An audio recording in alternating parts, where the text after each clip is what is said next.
Je vous emmène à présent à la découverte de la plus grande forêt de mangroves de la planète. Un immense labyrinthe à cheval entre l'Inde et le Bangladesh. Cette extraordinaire réserve de biosphère est classée au patrimoine mondial de l'UNESCO et elle abrite un animal à la fois majestueux et très dangereux, le tigre royal du Bengale. Jeanne Cancard et Antoine Pocry ont réussi à s'en approcher avec précaution. Regardez.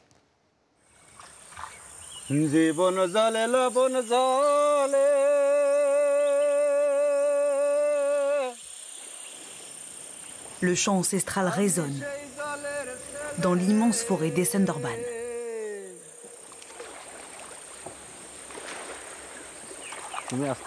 On va descendre là. On va continuer à pied.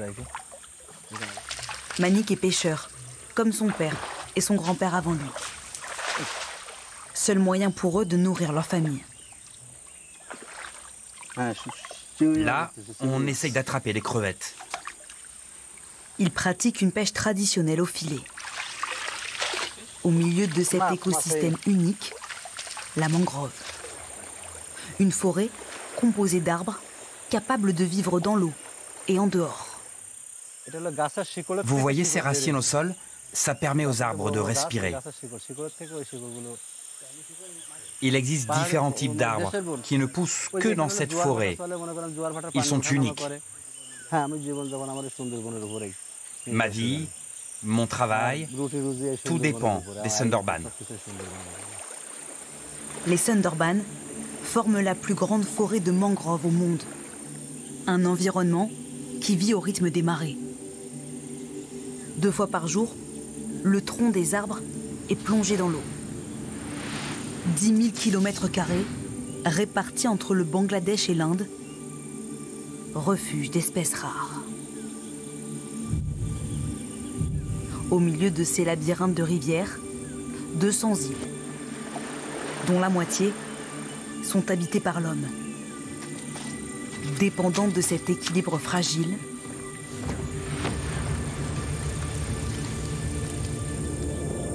entre terre et mer. Avec le dérèglement climatique et la montée des eaux, la proportion d'eau salée augmente dans la mangrove. Des quantités mortelles pour certaines espèces d'arbres. Dans ce village, l'eau salée a même envahi le point de ravitaillement des habitants. Cette mère de famille n'a pas d'autre choix. Quand on a de l'argent, on peut acheter de l'eau traitée, mais quand on n'en a pas, on doit prendre comme je fais, directement ici. Là, je vais cuisiner avec cette eau et la boire aussi. Les ressources en eau diminuent, alors que la population s'accroît dans les Sundarbans. Les villages s'agrandissent et s'approchent dangereusement du maître de ce royaume, le tigre du Bengale. Chaque année, des hommes sont dévorés par l'animal. Voici mon père. Sidi Ali est un survivant. Ses cicatrices le lui rappellent tous les jours. Je suis allé pêcher dans la forêt quand le tigre m'a sauté dessus.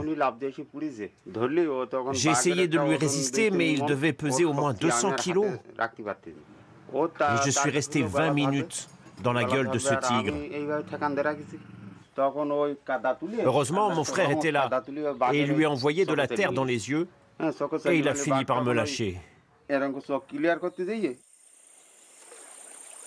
Poussés par la faim, ces hommes n'ont pas d'autre choix que de s'aventurer au fin fond de la forêt pour pêcher dans des zones parfois interdites, trop près du tigre.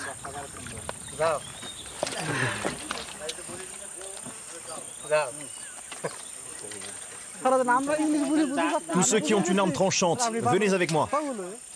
Ces rangers arpentent cette partie reculée de la forêt. Ils s'assurent qu'aucun homme ne vienne y risquer sa vie. Là, ici, on est dans une zone où le tigre vit.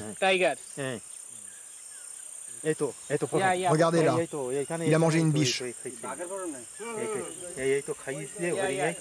On voit encore ses empreintes au sol. On ne peut pas rester là très longtemps. Le tigre peut arriver à tout moment.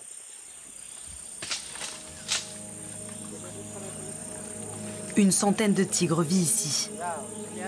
Mais face au dérèglement climatique, leur territoire perd du terrain. Celui des hommes aussi est menacé. En 40 ans, des dizaines d'îles des Sunderbans ont disparu sous les eaux. Un déclin qui semble aujourd'hui inexorable pour ses habitants.